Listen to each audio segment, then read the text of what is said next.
लग रहा है आपको, मंदी खत्म हो गई है या अभी ये कहना जल्दबाजी हो? देखिए, ये सवाल आपका मन में आना सही भी है कि क्या मंदी खत्म होगी, तेजी शुरू होगी। देखिए, मंदी ने एक दिन में बनती है और तेजी ने एक दिन में शुरू होती है, ठीक है ना। तो एक दिन की रिकवरी को मंदी खत्म मान लेना थोड़ी जल्दबाजी है। कहने के लिए आप कह सकते हैं कि जिन लेवल तक बाजार को जाकर करेक्शन पूरा करना था वहाँ पहुँचा, वहीं पर रुक कर घूम रहा है, यानी कि मंदी खत्म करने के संकेत दे रहा है। लेकिन मंदी ऐसे खत्म नहीं होती।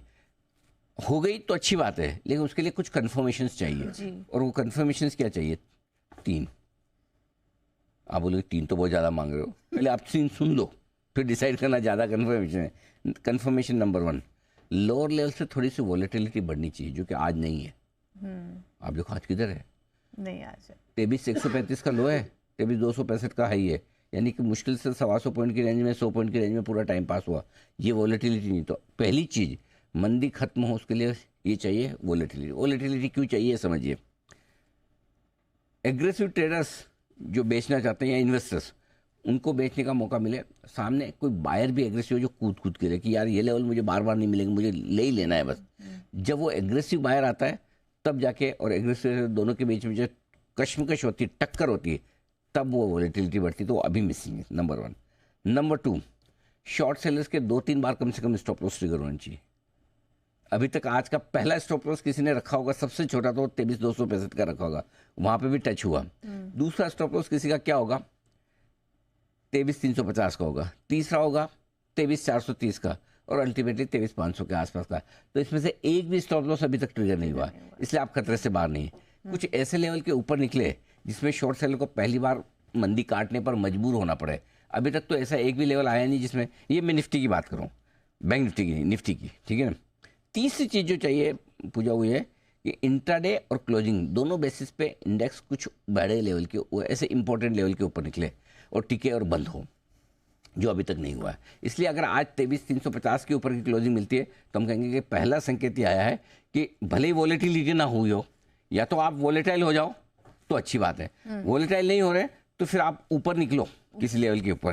तो इन 3 चीज़ों के बेसिस पे, इनमें 3 में से एक हो जाए, 2 हो जाए, तीनों हो जाए, जो हो जाए उसके बेसिस पे हम डिसाइड करेंगे कि बाजार का करेक्शन, मंदी खत्म हो गई या जल्द में। तो अभी थोड़ा इंतजार कीजिए। Let's not go to conclusion so fast. गिरने में इतना टाइम लगा है, ऐसी कौन सी जल्दबाजी हड़बड़ी कि आज ही डिसीजन दे देना कि हो गया कि नहीं हो गया। पर्सनली आप मुझे पूछेंगे, हाँ मुझे लगता है कि यहाँ से नीचे की रिस्क कम हो गई है, स्पीड कम हो गई है। सबको, आपको, मुझे, किसी भी मार्केट के ज्ञानी को पूछ लो, कम समझदार को पूछ लो, सबको पता है 4% इंडेक्स रोज नहीं घट सकता, राइट। लेकिन एक दिन बढ़ने के बाद कल क्या नहीं घट सकता, इसका जवाब हाँ नहीं है। घट सकता है, बिल्कुल घट सकता है। इसलिए आप खतरे से बाहर नहीं निकले जब तक ये 3 चीज़ें ना हो। बिल्कुल। तो एक रिकवरी के प्रॉपर संकेत आने के लिए ये 3 कंडीशंस या इनमें से कोई 2-3 कंडीशंस फुलफिल करना बहुत ज़रूरी है। सर, अब बात करते हैं मिड कैप स्मॉल कैप की।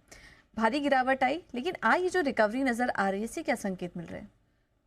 अब रिकवरी आई है, कोई रिकवरी में कोई ऐसी बहुत बड़ी रिकवरी नहीं है। देखने में 2% की रिकवरी लग रही है, 1000 पॉइंट की है।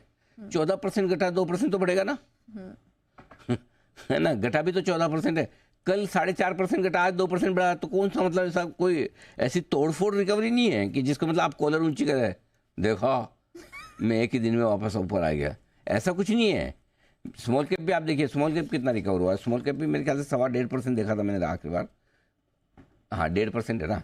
तो ठीक है, रिकवरी है इतनी। तो गिरे, एक तरफा गिरेगी तो वो तो वही वाला फॉर्मूला है ना कि बॉल को आप 10 फीट से नीचे गिराओ, 2 फीट तो उछल के आएगी ना वापस। ऐसे थोड़ी वो मतलब क्रिकेट की बॉल है, ऐसे वो पहले हमारे ज़माने में कपड़े की भी बनती थी, वो फच बैठ जाए, ऐसा थोड़ी है। थोड़ी तो आएगी ना ऊपर, पिच की भी बॉल नहीं है ना।